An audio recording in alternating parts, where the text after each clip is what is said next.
Hi everyone, welcome to this live.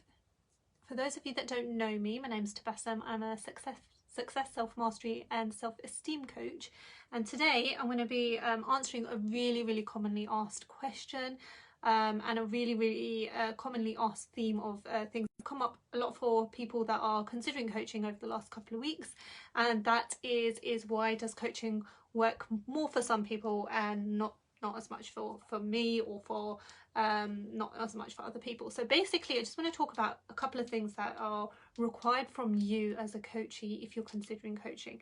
I'm just going to share this video. One sec, bear with me one moment. I'm just going to share this into my other groups. Brilliant, thank you. Okay, so basically as a coachee, this whole idea of getting what some people like to call therapy or coaching is really all about how you feel about and how receptive you are to it. So I've had some clients who have started and even myself as a client, so I'll take you back to how I started off as a client. When I first started coaching myself, I had walaikum salam, hope you're well. I was very skeptical initially. The reason that I had a lot of faith in the process because I'd seen such a huge difference in a huge change in my friend who was having coaching with my coach. So when seeing that change, I was still skeptical because I lived in the mindset of everybody else can get helped but I can't get helped. So that was a really big thing that I had to overcome to begin with, to understand that I could be helped just as much as anybody else could be. But I think when you're in a victim mindset, you do actually feel like everybody else in the world can be helped around you and that you can't. So that's a huge step to overcome in itself. So when you come to have coaching, be open to having coaching, be receptive of it, be okay with it. And it's okay to start off a little bit skeptical because obviously everybody's if you're anything like me, you've tried a few different things and they've not worked and it's not really worked out well for you. But actually the more receptive and open you are to something, the more likely it is to impact on you.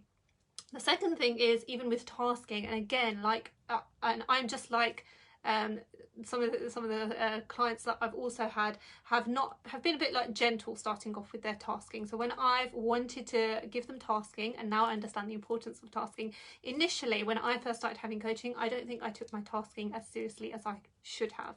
The reason that I'm saying that is because the more seriously you take your tasking, the quicker you. And I didn't really understand that until I was about a few weeks into my coaching, when I actually started to really do the tasks and my coach started to question, you know, because I was beginning to show these patterns of events that kept on coming up for me, and because they kept on coming up, she would go back to, well, did you do the task that you were assigned from your last thing? Yeah, absolutely. It can be hard to be open, and that's the key to remember.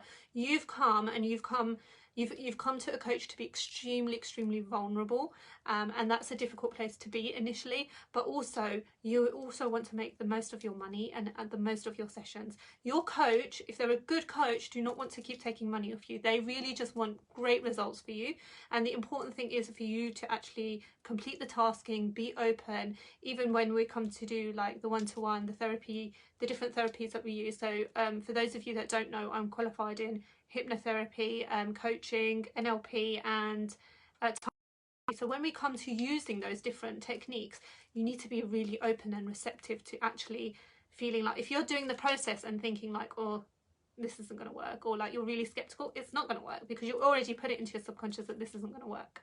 You need to be extremely open, extremely receptive, and be like, okay, you know what, I'm going to go all in.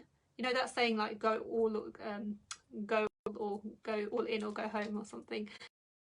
Go all in, like literally give yourself that courage and that moment to actually put yourself all into something and actually expect a change from it. They are the clients that have had the biggest change. The clients that have changes over a period of time are those people that will not start applying the task straight away, or will be very skeptical to begin with. So when you are considering coaching, maybe talk about what processes will be involved.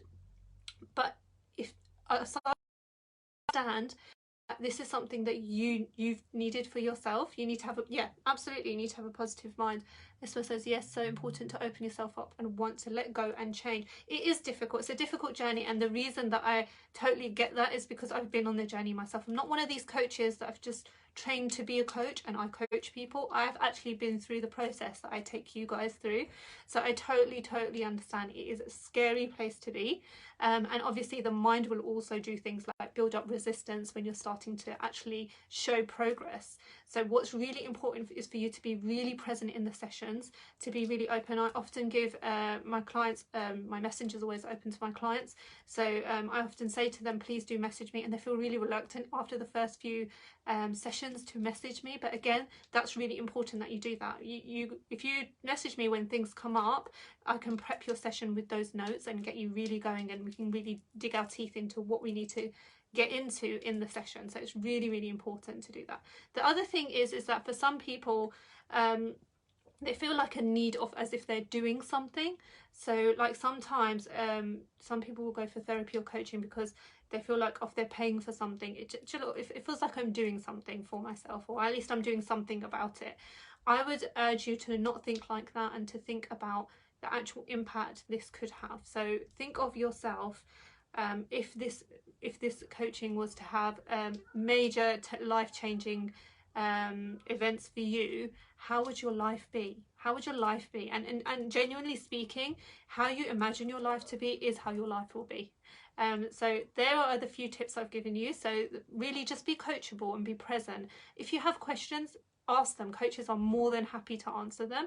And thirdly, really try to do your tasking and understand that it's there for a purpose. Don't feel like that you're just showing up. When you show up and be present and be in the session. I hope this has been useful to you. I hope this has been useful to other coaches as well, actually. But I'll be sharing this video and I hope you guys are well. I'll be back to normal routine as of next week, live videos twice a week here and twice a week in the group.